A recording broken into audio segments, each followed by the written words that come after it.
Hello everyone, this is part 16 of What If Naruto Was a Puppeteer, and I hope you guys enjoy this video and to like, to subscribe, and check out the playlist, to see more comment down below. Now let's start the intro. They call me a god. They call me a god. They call me a god. Naruto was uncharacteristically underdressed as he lay back in the dappled sunlight, reclining towards the edge of an unoccupied training ground. He wore a simple orange t-shirt instead of his usual concealing jacket. Similarly unwarranted, his hitai rested on his forehead, keeping his hair out of his eyes in lieu of his usual visor-like goggles. A thoughtful expression graced his features as he leaned back against a tree. It felt strange to have his fingers in full view as they went through the graceful, twirling motions, directing a mock fight between Ramia, Hain and Arakun like a bored choreographer. And he was bored. Using Asura always meant tapping into the Kyuubi's well of power, which had gone a long way in healing the damage done by Conan's trap. But, by the time he'd been escorted back to Konoha and the adrenaline had worn off, it became apparent what a sorry shape he was really in. The lung damage was the worst, although the med nins had assured him it would fully heal in a few weeks. It should have been months, with lingering effects, but being a Jinchuriki did have its perks.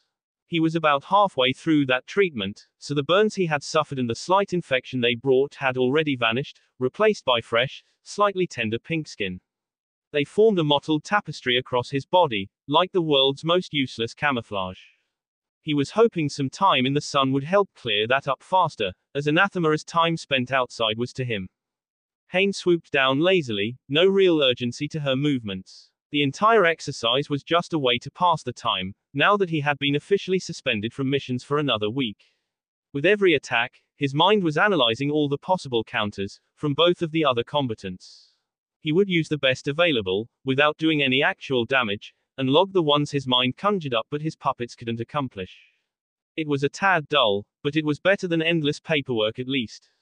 Without missions, and disavowed from anything strenuous, there was little else for him to do but tinker with poisons, sketch new puppet ideas and manage his network. Not that he could act on any of the information that came in. Usually he used it to decide which missions were worth taking.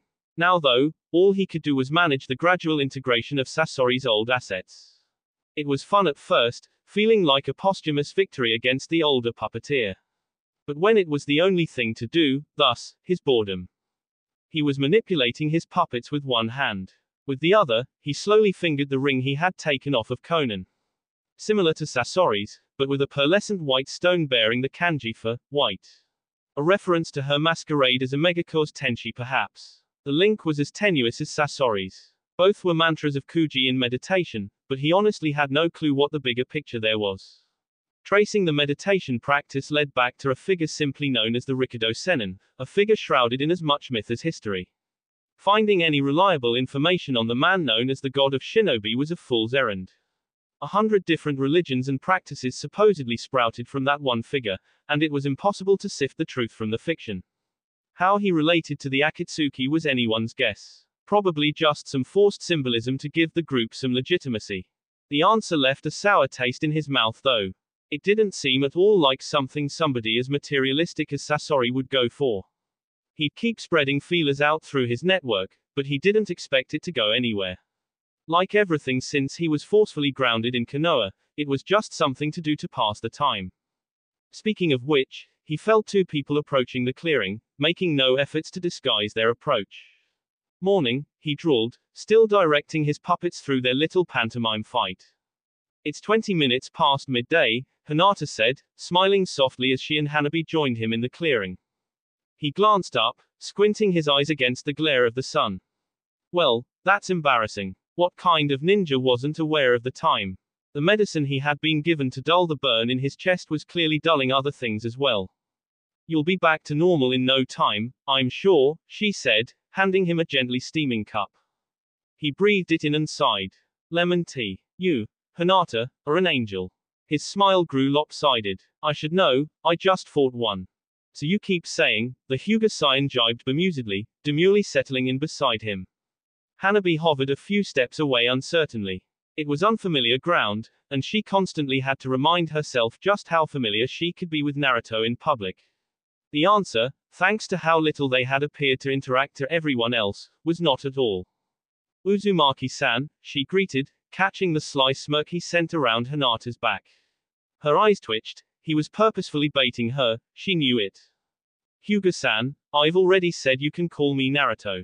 And he also knew that proper discourse prevented her from accepting that offer, but he said it anyway just to aggravate her. She calmed down by telling herself it was the medication, but a nagging voice reminded her that it was definitely something he would do regardless. Your father has finally allowed you out of solitary. Hanabi simply turned her nose up imperiously, sitting herself beside Hinata with similar grace. Her sister merely sighed amusedly at the antics. It had been all too common when Naruto had been invited over to the compound for tea. He had been pleasantly surprised by the occasion, thinking that tea ceremonies at the Hyuga's behest would be dry, officious affairs. It had actually been quite pleasant, and any missteps he had made during the proceedings had been neatly ignored. After the ceremony itself, they had retired to a more intimate space and shared polite conversation over some extremely delicious tea. No particular moment had presented itself for Hanabi to show interest in his craft, so they were still working on that. It simply ended up being a pleasant night, marred only slightly by the elephant hanging between Naruto and Hinata. It wasn't as though their last proper conversation had simply vanished from either's mind. Hinata simply seemed content to move past it and focus on her family. Even Toussaint cannot keep Hanabi locked away like a porcelain doll forever, Hinata provided when Hanabi refused to answer. Although, I think everyone in the clan agrees that being chaperoned is for the best, for now. Not everyone in the clan, the younger sibling muttered, turning away to watch Naruto's puppets fight. Even with the movements slowed down and over-exaggerated, every action was flawless, effortless, enviable. That's actually part of the reason we came to talk to you today, Hinata continued, expertly ignoring the slip in decorum. Naruto had to bite back the flirtatious comment that was on the tip of his tongue. He really wore that mask like a second skin now. It wouldn't have been even remotely appropriate, or wanted. There's been a change in the clan. She looked as though she was suppressing her excitement with some difficulty. If this is an offer of adoption, I'm flattered, but... Hinata slapped his arm lightly, but chuckled all the same, glad for the break in tension. Father has been in talks with the elders. For years he has disliked how the family is divided, only heightened by Uncle Hisashi's deaths. Naruto was surprised. Hinata was openly airing the Hyuga's dirty laundry in front of him. The only reason she would feel comfortable enough to do that, would be if it no longer mattered. These incidents, she glanced at her sister, who purposefully pretended she wasn't listening in favor of watching the show, have finally given him enough evidence to decry the current system. It is obvious that the purported reason for the caged bird seal is no longer enough. If even a clan heir is vulnerable to kidnap or, she swallowed, brow briefly creasing before she pushed through it. Or worse, then things need to change. Her smile was tremulous, but genuine. Father will be announcing the change next week, and will be the first to take the new seal. She glanced down, the admission seeming to take a load off her shoulders. It is not perfect, the old seal still cannot be removed. But, no branch family member will ever have to bear that pain from this day forward. We'll finally be united under a common mark again. Naruto's eyebrow raised as she passed him a small sealing tag, inscribed with an extremely complex matrix. When collapsed, it looked very similar to the original caged bird seal, including the elegant line that encircled the head. The symbol at the center was different though. Instead of a manji, it bore a stylized trident head, the middle prong being longer than its counterparts. From a cursory glance he could tell it offered the same protections to the Byakugan, against removal or tampering, but lacked the more barbaric torture elements. You too as well? He asked, studying it curiously. Despite the apparent simplicity of the solution, he could see there were layers to the seal he couldn't work out from a brief once over. Proudly, she replied with a smile, Hanabi mirroring her from behind. It's not everything I could have wanted, but it's a firm step in the right direction. Naruto smiled as he handed the seal back. He couldn't do anything with it in its current form even if he wanted to. I'm happy for you, really. If you don't mind me asking though, why tell me now? Especially if your father's going to reveal it soon anyway. He was a little taken aback at the small smile Hinata gave as she stood, patting his shoulder gently. Because you're my friend, and someone I care deeply about. He wasn't sure what to say to that, but apparently he didn't have to be. Hinata glanced towards the mock battle that had finally come to a halt with their master's shock. I haven't seen her before, she said, inclining her head towards Hain. Relatively new, he explained, glad for the switch in topics. Hain, spelt with the kanji for wing. She laughed, examining the bird-based puppet with a tilted head. I don't think I've ever had the courage to tell you, but you're really quite bad at names. Her smile only grew at his indignant expression, not helped much as Hanabi burst out laughing behind her. But you have gotten much better at faces, I'm almost envious. She took the cup back from him with an impish smile. Try not to go too crazy from boredom, you're welcome at the compound any time. She made to leave, pausing when Hanabi didn't follow. Could you show me a bit more? The younger girl asked, doing a good impression of curious little girl as she looked towards the strange tableau of puppets, frozen mid-action. Hanabi, you shouldn't impose on Naruto-san while he's recovering, you know better. Before she could drag her sister off, Naruto caught onto what Hanabi was trying and raised a lazy hand, forestalling her. It's alright, I don't mind giving a little demonstration, it's not like I have much else to do. He grinned, flexing his fingers extravagantly as his puppets hurried into an orderly line, like a cast of actors waiting to come on stage. It actually feels rather nice to have somebody show some interest. He gave Hanabi a quick wink when Hinata turned to look at the puppets again. Hanabi used it as an opportunity to slip closer to him, looking down at his other hand suspiciously. What's with the ring? He blinked, he hadn't realized he was still idly flicking Conan's ring back and forth across the back of his fingers. Hinata turned back curiously and he wanted to curse. His official story was that the Akatsuki member had fled when she realized reinforcement would be arriving soon.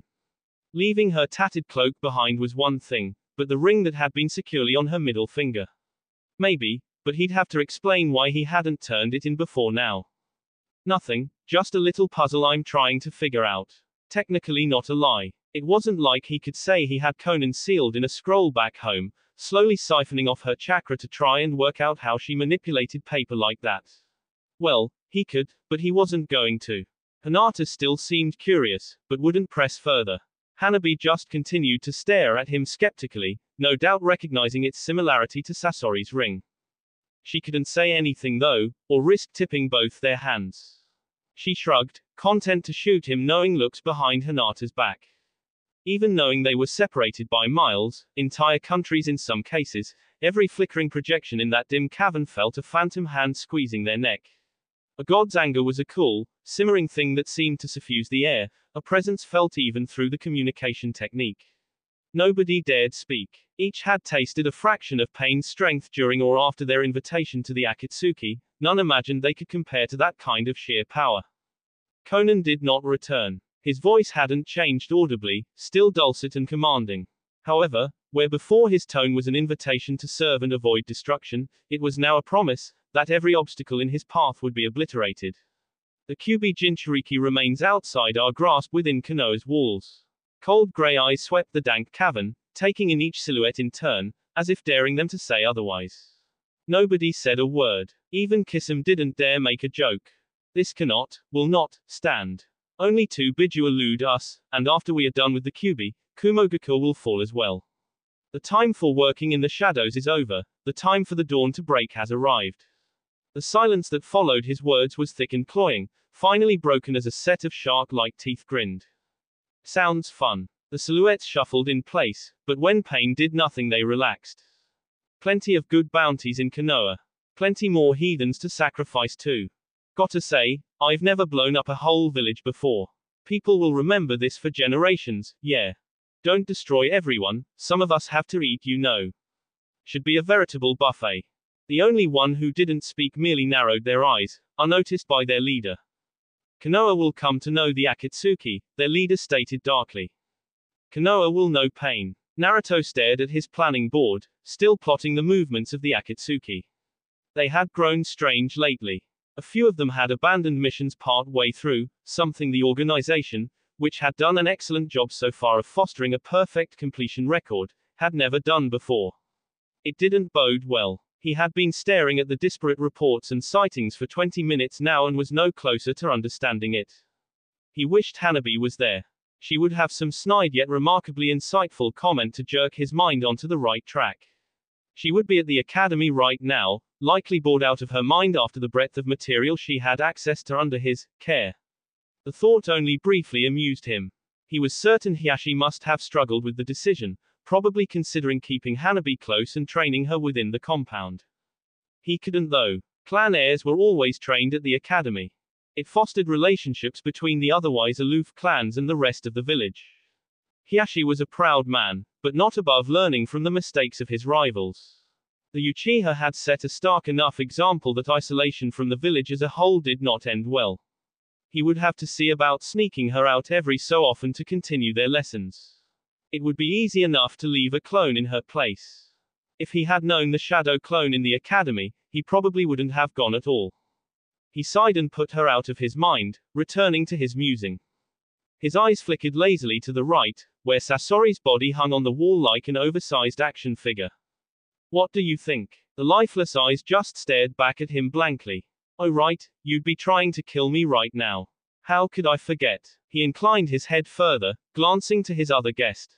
What about you? Conan merely continued to do what she had done since he'd unsealed her from that scroll, stare forward with lidded, bored eyes. He supposed that was a little unfair of him. There wasn't much more she could do. The lengths he had gone to secure her in place were extensive to say the least. Chakra-suppressing manacles on her hands and feet, a barrier array around her body designed to activate if she moved more than a few inches, and a fuinjutsu siphon, constantly sapping her chakra away. She wasn't going anywhere. No insights as to what your leader might be doing right now. Still nothing, although that might have been the ghost of a smirk flickering across her lips. It was too easy to see what he expected to see. He might just be reading too much into it. That was the problem though. Without knowing this mysterious peon, he couldn't predict how the man would react to the loss of one of his lieutenants.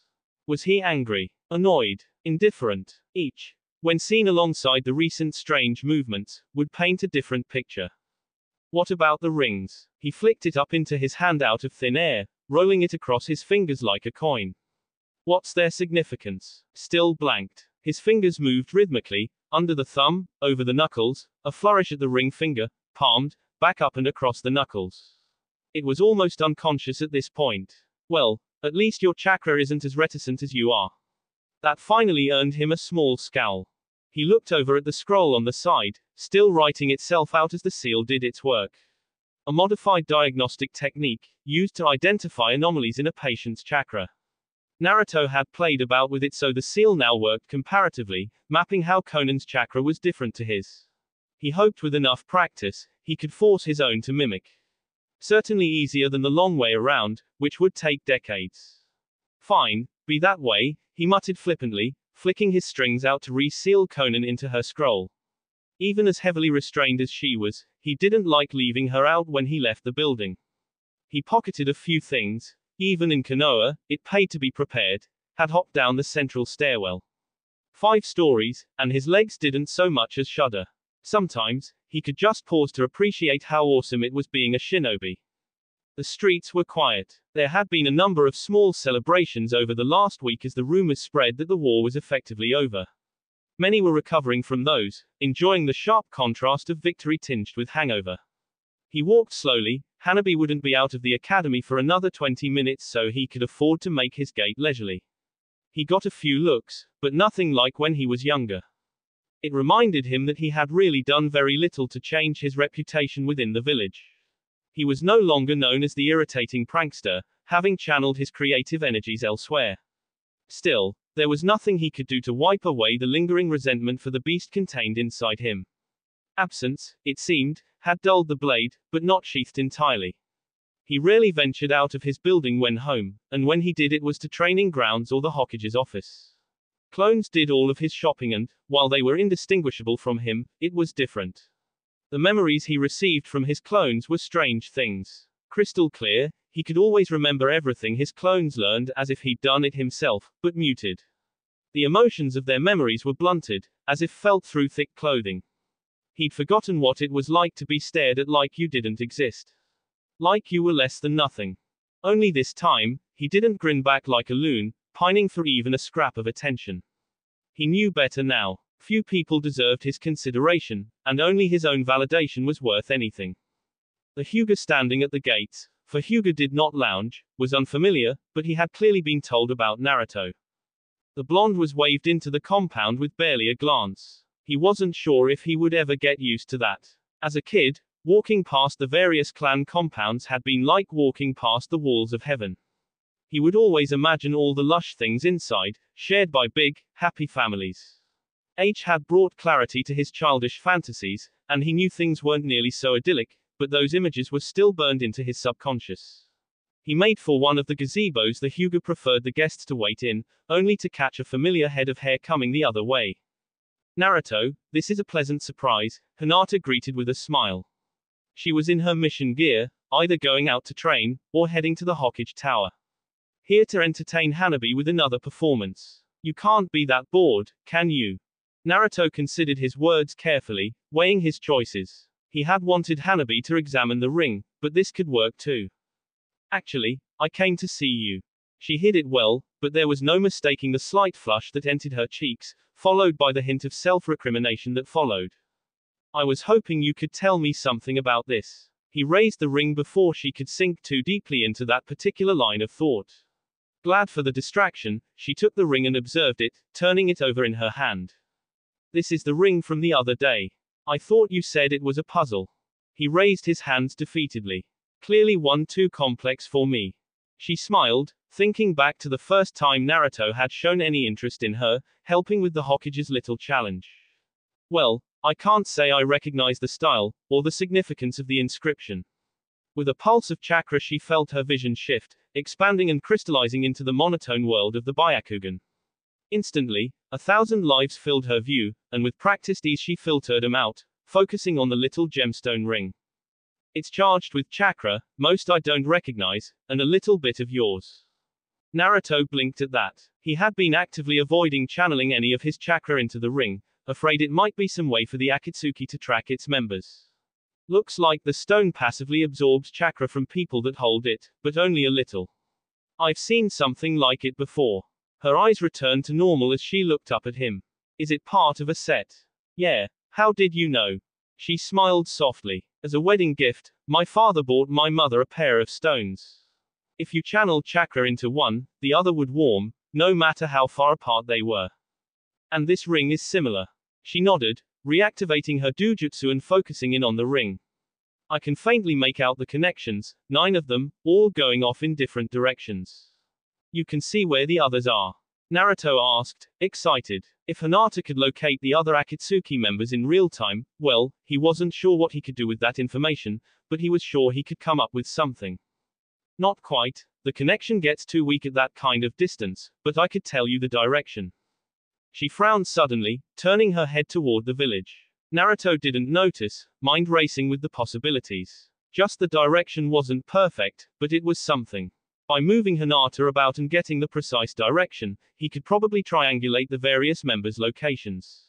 It wouldn't work too well if they were moving, and he'd need some seriously accurate maps. Actually, the more he thought about it, the more difficult it became, and his train of thought derailed as he realized Hinata was waving a hand in front of his face. Sorry, I was miles away. What was that? I said, one of the rings is in the village. He froze, blinking stupidly. What? She nodded, pointing off towards the center of the village. A long-haired man in a patterned cloak. She looked disturbed. Something is very wrong with his chakra system, and it looks like he's mutilated his hands and stomach with. She trailed off, disgusted. No, they're little mouths, infused with a kind of chakra I don't recognize. Naruto's mind was racing a mile a minute. That perfectly matched his description of Deidara. Akatsuki's bomber was in the village. Why? How? The pattern on his cloak, is it clouds? When she nodded he cursed, audibly, making her take a step back. Hinata, is there anyone else in the village wearing that same cloak?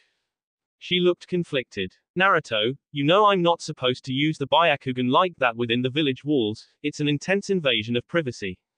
It's important. She might have refused, even for him, the Hyuga took that rule very seriously, but the intensity in his eyes convinced her he wasn't lying, and she cast her gaze out again. She could only shake her head though. I'm sorry, there's just too many people. It would take the whole clan to locate a target like that in such a densely packed location. He clicked his tongue irritably.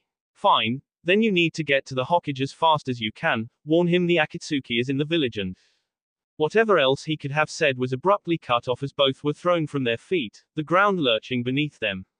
It was followed not a second later by the shockwave, a wall of air that rattled the traditional walls of the Hyuga buildings.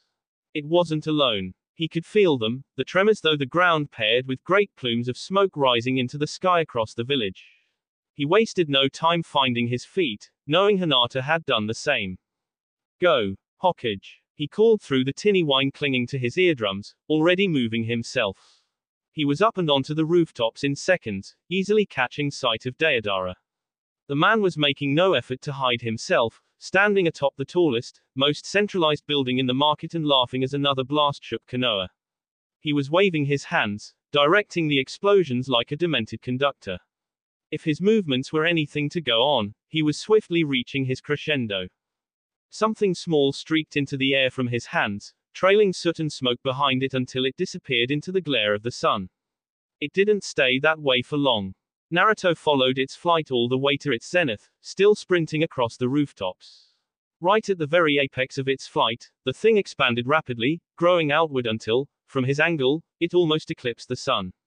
It was vaguely humanoid, with a great bulbous body and two wing-like protrusions. Naruto's urgency increased as he spotted Deidara climb aboard some kind of pale dragon-like creature and fly off, quickly. He jumped between two rooftops and tucked into a roll, bringing out Asura's scroll and unraveling it mid-jump.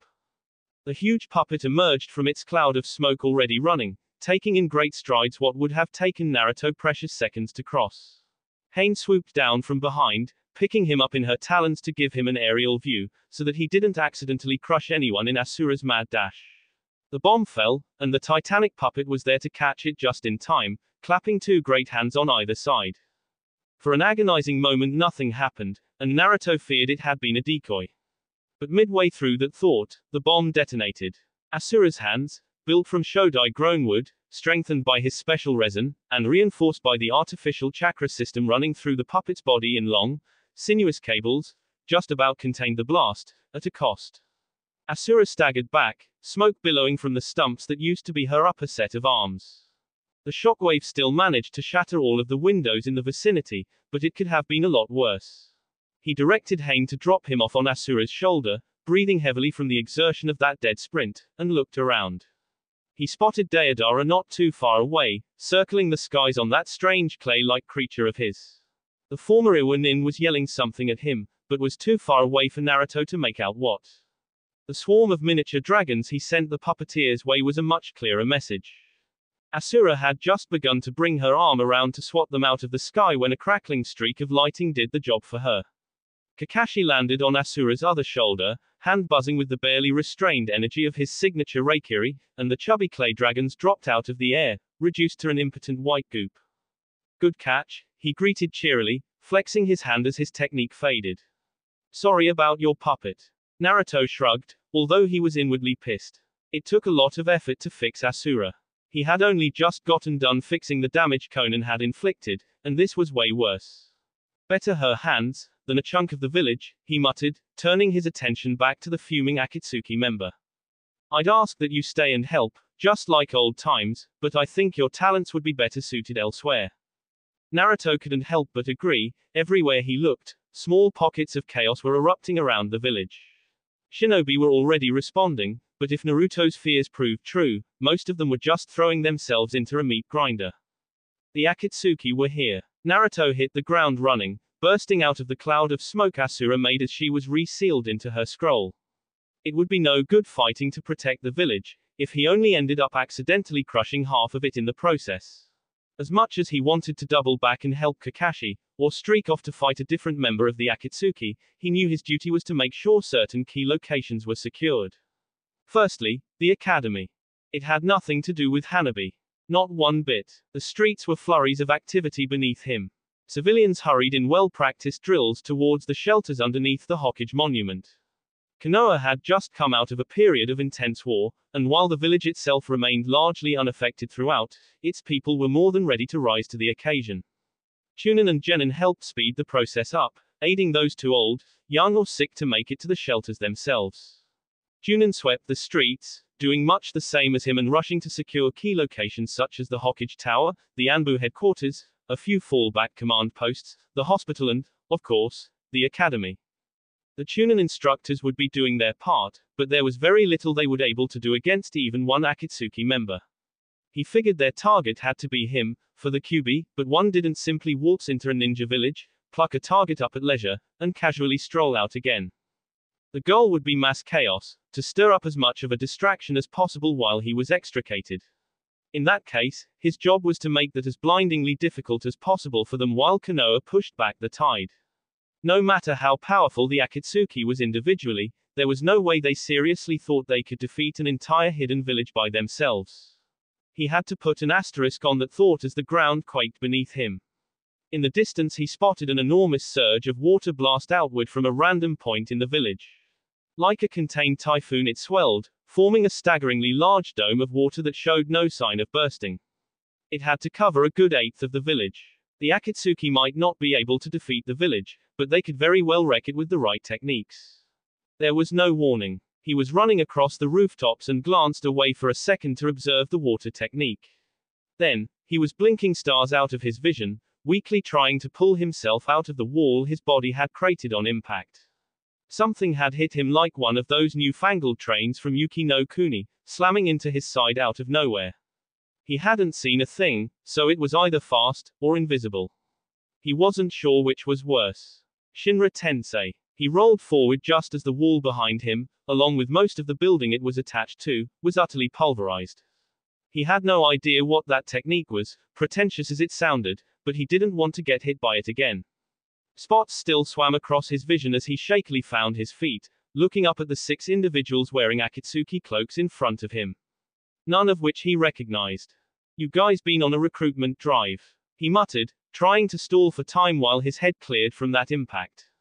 Keen eyes picked out as many details as they could, from the individuals' matching orange hair, to the similar but distinct piercings that covered their faces, no, entire bodies by the looks of it.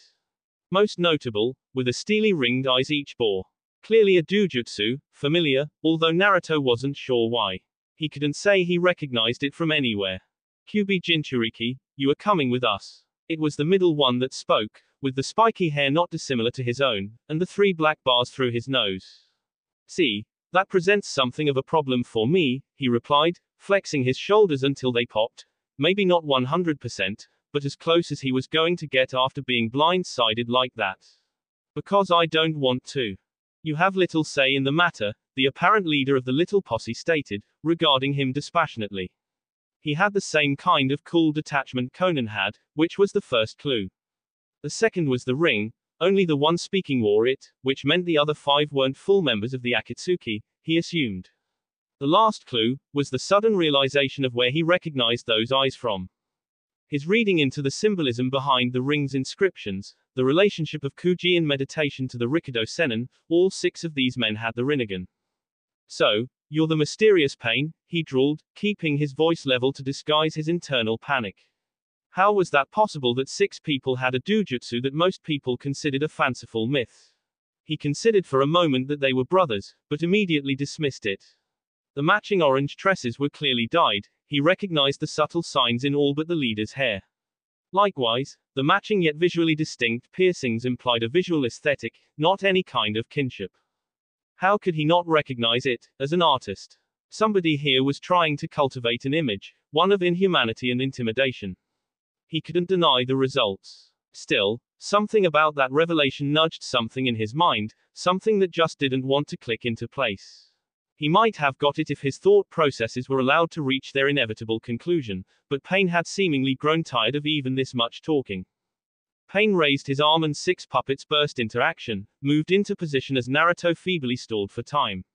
He would like to believe he had made something of an art of that, but he suspected that this man simply had an extremely high opinion of himself. From what Naruto saw next, it wasn't undeserved. One Ramia burst from the earth at the feet of the long-haired one, with a diagonal bar through his nose. She coiled up his body in an instant, biting into his neck and injecting enough poison to give a boss summon pains.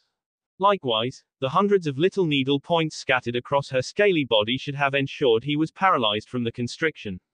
His expression didn't even change as he flexed his arms, making enough room between his and Ramia's body to find purchase and physically rip the puppet off him. A thin black bar dropped from his sleeve and he jammed it into Ramia's chest. The moment he did, Naruto felt his control over the puppet vanish. Ahane tried to go for the one that sort of resembled a Yamanaka, flying in from a nearby alleyway like a big glittering kunai. It was fast, but not fast enough. Something big, feathery and ugly swooped down from above, hidden in the glare of the sun. It speared right through Hane's body with a beak that looked more like a giant organic drill, before opening its mouth and mercilessly ripping the puppet in two. And Arakun went for the other spiky-haired one, with the square, weathered face. Despite the fact that the angle should have been perfect, and there was no way he should have been able to see the silent glob of acid as it was launched from the shadows, the man still moved deftly to the side. He turned and darted forward with terrifying speed, grabbing the spider-themed puppet by the throat and crushing it. What acid spilled on his hands from the broken puppet's body didn't so much as faze him. Another Ramia went for the bulkiest of the six, with slicked back hair and a round face that almost resembled an akamaki. She didn't even get the chance to constrict him. The moment she touched his cloak, the puppet went limp, her chakra drained away. The Hane he sent after the one wearing the beige head shawl didn't fare much better. Like the spiky-haired one, he seemed to notice her coming without ever seeing her. His arms rotated back at improbable angles and he caught the puppet by the arm joints, before proceeding to rip Hane's wings right off her. With the leverage he had, that should have been impossible, and all without so much as turning his head. At least those puppets touched their targets. The Ramia that burst out of the ground behind Pain didn't so much as brush his robes. The hand he had been raising splayed out, and Ramia hit an invisible, expanding orb of pure force, caving in on herself from her and its momentum combined. If she had been organic, it would have been positively gruesome to watch as she was crumpled like an old plastic bottle. Well fuck, he muttered as he saw his ambush effortlessly rebuffed. 6 puppets instantly destroyed, and he had only caught a glimpse of each of their abilities. Your resistance only prolongs the inevitable. Pain intoned blandly, as if that hadn't just happened. Naruto's mind raced a mile a minute, analyzing what he had seen.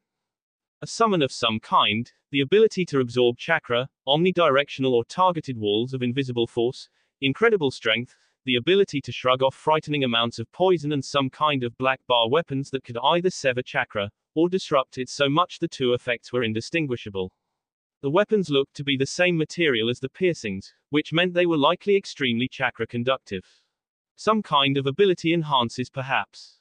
Then it clicked, and Naruto almost wanted to laugh. Puppets. You're just puppets. The aesthetic choices, the synchronicity of their movements, the fact that only one wore the ring, their matching eyes.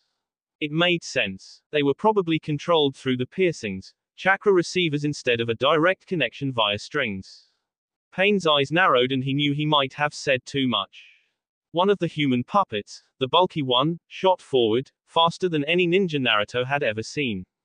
He was just getting ready to dive back and retaliate when something long black and fast slammed into the orange-haired man's chest, throwing him back. A figure landed between Naruto and Pain, proudly brandishing his enormous staff and glaring at the man that had dared attack one of his shinobi. Our fight is not with you, Hokage, Pain said, seemingly unconcerned that one of his puppet's chests was completely caved in by the Sandaim's adamantine staff. The body in question just lay there, limp, and hopefully down for the count. Hand over the Jinchuriki and the Akatsuki will withdraw. The old man merely smiled at the self-proclaimed god of Omegakure, looking years younger and alive with battle. In my old age, I've found that the compromises I have had to make only weigh more on my shoulders as the years go on. I'm an old man now, and my shoulders are very heavy. You really think I'm going to add to that burden, for the likes of you? His features twisted into a scowl as he spun his staff once, planting into the ground as solidly as any physical wall. You attacked the wrong village today, and I will ensure you regret it. Kisame couldn't wipe the grin from his face if he wanted to. He never felt more alive, more whole than when he was in the thick of a fight. It was a blissful state, silencing the world with Samehada's joy resonating alongside his own. He swiped the living sword in a large arc, catching a Chunin just a little too slow to avoid it. The look of panic when his body crumpled around the sword, sliced in a dozen places by the jagged scales, was brilliant. He used the kid as a human projectile, swinging Samehada like a bat and launching the Chunin at one of his comrades. He used the chakra Samehada had absorbed and flashed through hand seals, his fingers easily conforming around the hilt of his weapon in well-practiced motions. Tsuten, Sukoden no Jutsu. The waters around him leapt to his command, congealing into living bullets that immediately rocketed off after the shinobi around him. They had made a mistake confronting him on his territory. Atop or inside his water dome, he was unstoppable. Dynamic entry. He brought his blade up just in time, and he still staggered under the force of the blow. Samehada protested at the treatment, chittering in agitation as their attacker used the sword as a point of leverage to flip back and land atop the water. Ha ha. Most impressive my fishy adversary. The man was a sight. Green spandex, orange leguamas, and a shiny black bowl cut that, against all odds, managed to match his large, bushy eyebrows. You are destroying much of my beloved village, so it is up to I, Konoha's green beast, to put a stop to you. He punctuated the introduction with a blinding smile and an equally garish thumbs up. Kisame scowled, feeling some of Samehada's anger at being used as a stepping stone bleed over. He was going to enjoy killing this one more than most. Kakazu walked through the streets slowly, barely having to tap into the power of his other hearts. His iron skin technique was more than enough for the pitifully weak shinobi that had tried to ambush him. These toddlers masquerading as ninja wouldn't know a true ambush if they lived to half his age. It had been a long time since he had last been in Konoha. Not since the mountain that backed it was just that, a mountain. Personally, he found the Hokage monument to be decadent and wasteful. Perhaps it was just Hashirama's smug face staring out at him from the rock. His Gyeonggu threads lashed out from his arm, ensnaring a fleeing Chunin before mercilessly ripping him in two. He probably wouldn't even find any decent hearts on this excursion, although he supposed the potential bounties might make up for it. He wondered who would pay better for dead Konoha shinobi, Iwa, or Kumo. As much as he loathed working with the snake, Orochimaru would also pay well for a few of these bodies. He took another step, or at least tried. His body was frozen, although he noted that his Gyeonggu was still able to writhe freely within his body. I knew the Nara when they were just a group of deer hunters, he commented idly, unable to even turn his neck to look at his captor. Hashirama's forests destroyed the plains their deer used to roam, so he offered your family a place in his new village. Fascinating, the dark-haired teen drawled as he slunk out of the shadows, followed by a waif of a Yamanaka and an Akamaki with his clan's typical girth. I'll ask my dad about it after we make you leave, probably. Kakazu suppressed a grunt as he felt something stab through his back, missing his lighting heart by a few inches. He didn't feel the telltale tingle of Raiten chakra, so it was wind. Powerful too, to get through his Doton, Domu. Sarutobi Asuma, 35 million Ryo. He grinned, slowly turning his head to look at his attacker despite the Nara's control. You're a worthy hunt. Hidden breathed heavily, quick, excited gasps in sync with his hammering heart. This slaughter was grace, it was beauty, it was divine. The river of blood he left in his wake would wash the sins from 100 heathens, a beautiful ribbon of scarlet for his lord Jashin. He brought his scythe around again and another fool was caught between the gleaming red blades. A divine artifact he had stolen from his cult. No blood would congeal on the metal, allowing it to constantly run in ruby rivulets across the steel. He finished his movement, whipping around in a flourish and decapitating the man as easily as a farmer threshed his wheat. That was what he was, a harvester of human lives, all of them offerings to a greater purpose. A kunai slammed into his shoulder and he moved with the force, turning it into a spin that allowed him to slice another Chunin's leg off. All the while, he groaned his pleasure at the exquisite sensation of pain. He ripped the weapon out of his shoulder and threw it back at his attacker, a woman with raven hair and eyes the most beautiful shade of blood red. She avoided it easily, her lovely eyes narrowed into a scowl that only heightened her beauty. Hidden would have gladly welcomed a kunoiki like this into his cult, if he hadn't killed them all. Instead he settled for a lecherous grin as he spun his scythe in hand. I'm going to take extra pleasure bathing in your blood. I wanted Ya to know that. He shot forward, and aimed to spear her through. His usual method with Junin was to catch a drop of their blood and go through with the full ritual, but for this one, he wanted to know if her insides matched the beauty of her outside. He swung his scythe forward, and it passed through nothing but air. The woman vanished, scattering on the breeze in a swarm of little red petals. He growled as the world began to shift and contort around him, playing havoc with his sense of balance. I fucking hate genjutsu. How dare you twist Jashin's beautiful world? He pulsed his chakra, breaking through the false illusion just in time to see an enormous fist descending on him from above, belonging to an equally giant man with a mane of spiky red hair. Ah, fuck. Deodara bit back the curses on the tip of his tongue as that infuriating Cyclops once again neutralized his C2 dragons. He felt like he had gotten an extremely unlucky draw with the man who used a powerful Raiten technique as his first resort. Nobody was supposed to know that his explosives could even be neutralized, and he had gotten the guy who knew dozens of Raiten techniques. His hands dug into his clay pouches and his palm hands got to work, molding the reactive substance and imbuing it with the unique property of his chakra. He threw his hands out and grinned as the clay transformed into sleek white birds. He always made sure his creations were beautiful, it made their fated impermanence all the sweeter. The copycat ninja dashed through hand seals at an impressively blistering speed before throwing his hands out like he was casting a net. In a way, he was. A buzzing mesh of electricity spread out from his hands like a fisherman's weave, and would have caught all of the birds in their suicidal run if Deodara didn't detonate them in advance.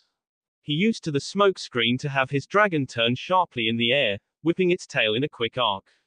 3 balls of clay flew forward like bullets, bursting apart into hundreds of tiny clay spiders. He would like to see the silver-haired bastard deal with all of them. He made a valiant effort, using a repertoire of different Raiten ninjutsu Deodara hadn't even known existed. In the end though, it was simply too much, and a few spiders managed to latch onto his clothes. Not one detonated though, as the man gave a cheeky wink and burst into a cloud of static. A clone. Deodara suppressed a wordless scream of frustration only to gasp as a hand burst through his back, still crackling with potent lighting. His look of shock quickly morphed into a grin as he turned, skin already losing color as Kakashi found he couldn't retrieve his hand. His Reikiri might have neutralized his clay clone, but he had done nothing about the dragon they were both riding. Katsu. Itachi moved around the outskirts of the village. He knew his eyes would be invaluable to Pain's efforts in capturing the Kyuubi, which was why he was as far away from the main conflict as possible. Saying that, Pain needed nobody's help with anything. The man might not have been the god he claimed to be, but there was no denying he was quite possibly the most powerful shinobi alive. Itachi was almost certain that the man could single-handedly demolish Konoha if he wished, and he severely hoped that he wasn't pushed to that point. Because then Itachi would be forced to stop him, and he wasn't sure if he could. He half-heartedly batted away the various shinobi that were unfortunate enough to run across him. Mostly, he just left them trapped in a genjutsu that would keep them occupied or unconscious for the next few hours. Hopefully they were far enough from the center of the village that they wouldn't be crushed by whatever wave of destruction Pain unleashed. He sighed, pulling himself away from such pessimistic thoughts. Konoha was strong. It was united. It would not fall easily. Most importantly, Uzumaki Naruto had a tenacious spirit to live. Pain would not find his village so easy an obstacle to overcome. But Uzumaki Naruto was not the reason Itachi was here. Itachi, almost precisely on time. He had been making his chakra felt in subtle ways for the last few minutes. Most wouldn't have been able to sense it, or discern it from the surrounding chaos. Sasuke wasn't most. Little brother, he drawled, adopting a well-worn mask of indifference that pained him no less than the first time he donned it that horrible night. I don't have time for you. Why don't you run away and live? Last I remember, you were quite good at that. He barely had the eyesight left to see Sasuke's expression twist into a snarl, before his brother forcibly reined himself in. Somebody had been teaching him emotional control, good for a shinobi, but Itachi needed his brother angry. You're going to pay for what you did, Itachi.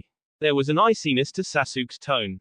This wasn't the hot-headed anger of youth, this was a cold, focused fury that would only make him stronger. Itachi allowed a small smirk to flicker across his lips as he felt the subtle weave of a genjutsu settle over him. Too elegant for Kakashi, it seems his little brother hadn't wasted any opportunities to grow stronger. He wondered how Yuhi Kurenai's techniques would fare when enhanced by the Sharingan. You think you can make me do anything? You are still the little brother here essays. His eyes widened only fractionally as he saw the illusory copy of himself he had left in Sasuke's sightline be engulfed in wicked black flames. The light might have nearly left his eyes, but they weren't blurred enough to miss the pinwheel that now spun lazily in his brother's eyes. You once told me, Itachi, that I would never be powerful enough to defeat you. Not until my eyes matched yours. The cost of my Mangekyo was a friendship I will never get to experience because of the darkness you threw me into. Sasuke's scowl deepened as he turned, looking through the 4 different layers of genjutsu and directly into his brother's eye. So, like I said, you are going to pay for what you did, to our clan, to our family, and to me. Naruto had never seen the Hokage fight before, but he would never forget it. In his youth, Hiruzen had simply been the kindly old man in the funny hat. Then, he was the man who doubted him, who drove a knife into his ambitions. Even when he was old enough to truly appreciate what being the Hokage meant, he could never imagine that smiling old man alongside battle legends like the 1st, 2nd and 4th Hokage. Every old man was young once, and in those moments, fueled by his desire to protect his subordinate, Hiruzen moved like a young man again. 2 of the human puppets dashed forward and the Hokage smiled. Styling yourself so rigidly on the paths of samsara was an audacious mistake, he said, striking up with the adamantine staff and catching the effeminate, long-haired one on the chin. It wasn't that the old man was faster, or better coordinated, it was just that he could predict where they would be and simply aimed there in advance. A Sharingan of experience, if not genetics. Ninjendo, the human path. The only realm in which one's soul can leave the cycle of samsara. I suspect getting too close to that one would be ill-advised. The movement continued up and Hiruzen used the weight as a counterbalance to flip his body back. The staff abruptly extended, throwing the Hokage up into the air and over the top of the buzzsaw that cleaved the air he left behind. The staff snapped back to its original length, and Hiruzen allowed it to spin, brining it down solidly on the back of the cowled path's head. There was a strange metallic crunch, and the puppet body staggered to the side. Shurado, the Asura path. The realm of demons that wage war on the gods, their bodies constantly shifting to become the perfect weapons. Perched atop the staff like his monkey namesake, the old man grinned, wrinkled hands whipping through hand seals faster than the eye could follow. He paused on Tora, taking a deep breath in as the drill-beaked summon careened down at him from above. Just before it struck, his hands abruptly switched to heavy and he breathed out. The name of the technique was lost behind the roar of the flames. It was like a true dragon's breath, the flames coming out a scalding blue. Incredulously, Naruto realized that Hiruzen had somehow infused his jutsu with wind chakra at the last second. The summon lasted barely a second before vanishing back to whatever hell it crawled out of. Chikushodo, the animal path. A realm of constant suffering, of predation driven by nothing but instinct and desire, ruled by only the strongest and most savage beasts. He flashed through hand seals again, this time forcing a small typhoon to form above his head, drawn from the pipes in the surrounding buildings. He switched natures on a dime again, infusing the storm with the crackle of lightning that gave the entire technique an eerie glow as it shot forward. The ground under his staff visibly cracked under the sheer weight of his chakra molding. It was aimed at pain, but the chunky path that Naruto thought Hiruzen had already crippled was suddenly in the way. A corona of light engulfed the man and the technique dwindled away. Gakido, the Preta path. The realm of hungry ghosts, cursed to an existence of constant dissatisfaction and thirst. I had already dealt with you, which I suspect is the work of. He was forced to flip backwards off his staff, kicking it forward at the last of the human puppets, lurking behind the rest. Pain interposed himself between them, raising a hand to blast it back, only for the staff to burst into smoke. Enma, boss of the monkey summons, leapt right over the invisible blast of force and landed like a lead weight on the square-jawed path's chest. He brought his hands above his head and smashed them down, cracking the earth with the force of the blow. Don't tell me Hiruzen, Jigakudo, the old monkey growled, giving a fanged smile, the Naraka path. That's the one where all karma is absolved, and things can only get better, right? That would make this one the healer of the group, if they stick to the pattern. The Hokage nodded, keeping a wary eye on Pain himself. Which makes you Tendo, the Deva path. A self-styled god, are you? I know a little something of that myself. He raised a hand and Enma flew back towards him, once again in his staff form. I don't mean to lecture of course, but they don't call me the professor for nothing. His slight smile diminished when, around them, the various paths began to pick themselves up, not looking much the worse for wear. Despite the crushing strength of Hiruzen's attacks, he had done little to actually damage any of them. Yes, Sarutobi Hiruzen, Pain intoned as the paths fanned out, surrounding the pair of them. You were once called the God of Shinobi, a title only shared by two others in history. I'm afraid that Konoha will now know a new god. Both of your observations are correct, these bodies are mere vessels, emissaries come to usher in the word of Pain. He raised a hand, expression never stirring from his cool indifference. I believe I have a lesson of my own to impart to you, Professor. Bansho Tenon. His hand shifted slightly to the side and Naruto's eyes widened as an invisible force grabbed him bodily and yanked him forward. He threw chakra strings back to latch onto the wall behind him, but they might as well have been wisps of cotton for all they slowed him against that inexorable pull. Pain withdrew another of those black rods from his sleeve and Naruto could see him imminent impalement with a morbid clarity. His body slammed right into that spike, driving it all the way through and out his back. He jerked once, before falling limp, the hinge around the puppet failing as Dami's chakra was disrupted. The chakra of the explosive tags lining the inside of the puppet on the other hand. The blast was powerful enough to send everybody in the intersection staggering back, slamming Pain himself into a wall so hard his body left an imprint. Never thought I'd be able to use that trick on a god, Naruto called out, throwing his voice to a disorienting number of places as a dozen of him suddenly appeared in the surrounding streets. Each one only paused a moment to make sure Pain had seen him before grinning, turning on the spot, and sprinting away as fast as possible. Pain's bodies weren't fooled easily, and the Rinnegan easily saw through the shadow clones to the original. All six took off after him, only for Jigakudo, Tendo and Chikushodo to get cut off as a building collapsed in front of them. If you think I will let you run freely within my village, Hiruzen started, dropping down in front of the three paths, Enma raised defensively, you are sorely mistaken. That will be it for this video. If you want more, comment down below, like, subscribe. And see you guys later.